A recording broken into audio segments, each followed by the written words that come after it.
মোৰ অতি শ্ৰদ্ধা আৰু মৰমৰ গোলাঘাটবাসী ৰাইজ আপোনালোকৰ মাজত উপস্থিত থাকি খুব ভাল লাগিছে। কিছু সময় পূৰ্বে আমি নাট্যদল এটি লৈ আমি গোলাঘাটত উপস্থিত হৈছিলোঁ। তেতিয়া আমি উপলব্ধি কৰিছিলোঁ যে আপোনালোকে সৃষ্টিশীল কৰ্মক কিমান মাত্ৰা দিয়ে, কিমান সন্মান জনায়।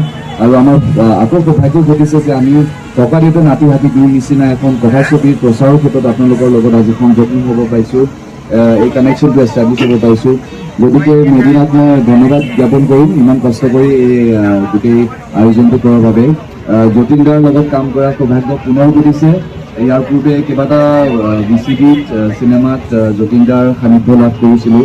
লগতে বহুতো নতুন প্ৰতিভাৰ লগত কাম কৰাৰ সুযোগ ঘটিছে। গতিকে বিশেষ নকওঁ, ক'বলগীয়া বহুত আছে, কিন্তু এটা কথাই ক'ম যে যি অনুভৱ লৈ আমি এই ছবিখনৰ নিৰ্মাণৰ ক্ষেত্ৰত আগভাগ লৈছোঁ, এতিয়া ছবিখন নিৰ্মাণ হৈ প্ৰস্তুত কৰি তোলাৰ যিটো পৰ্যায়, সেইটো এটা খুব প্ৰয়োজনীয় আৰু দৰকাৰী পৰ্যায়, য'ত নেকি আপোনালোকৰ ভূমিকা খুব সবল আৰু শক্তিশালী হ'ব লাগিব। গতিকে অসমীয়া পটভূমিত সৃষ্টি হোৱা এখন কালিচৰা চিনেমা আৰু সেই চিনেমাৰ পৰম্পৰাটো পৰৱৰ্তী সময়ত 2026 চনত 1983 পিছত আপোনালোকৰ মাজত পুনৰ আগবঢ়াই দিয়াৰ বাবে ব্ৰাইটিছ এণ্টাৰটেইনমেণ্ট প্ৰাইভেট লিমিটেডৰ এই প্ৰচেষ্টাত আমি সকলোৱে শলাগ জনাইছোঁ আৰু আশা কৰিছোঁ দৰ্শকে নিজৰ বহুমূলীয়া সময় ছবিটোত আহি আমাক আশীৰ্বাদ দিব, আমাৰ প্ৰচেষ্টা সফল কৰি তুলিব, যাতে পৰৱৰ্তী সময়ত এই অঞ্চলটোৰ পৰা অসমৰ বিভিন্ন ঠাইৰ পৰা আৰু একজন বিশ্বজিৎ বৰা, আৰু একজন সুব্ৰত কাকতি, আৰু এজন মুনিন বৰুৱা যাতে জন্ম লাভ কৰে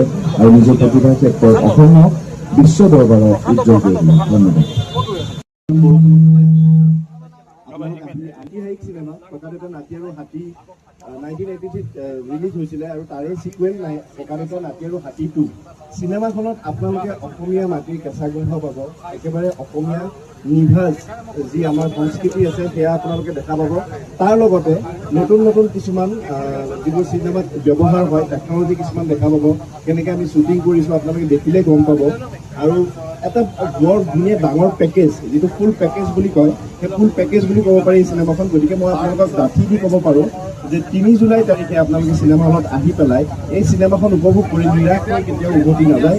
এখন বৰ ধুনীয়া অসমীয়া চিনেমা আপোনালোকে উপভোগ কৰিবলৈ পাব। গতিকে আপোনালোকক এটাই অনুৰোধ জনাইছোঁ, 3 তাৰিখৰ পৰা আহক, আপোনালোক অসমীয়া চিনেমাত আহক। আৰু যিহেতু যিমানে ভাল চিনেমা আমি নবনাওঁ কিয়, যদি দৰ্শকে আমাক সঁহাৰি নজনায় তেনেহ'লে সেই চিনেমাখন কোনো অৰ্থ নাই বুলি মই ভাবোঁ। গতিকে আপোনালোকৰ সহায় সহযোগ অবিহনে এই চিনেমাখনে কেতিয়াও আগবাঢ়ি যাব নোৱাৰে বা অসমীয়া চিনেমা উদ্যোগটো কেতিয়াও আগবাঢ়ি যাব নোৱাৰে।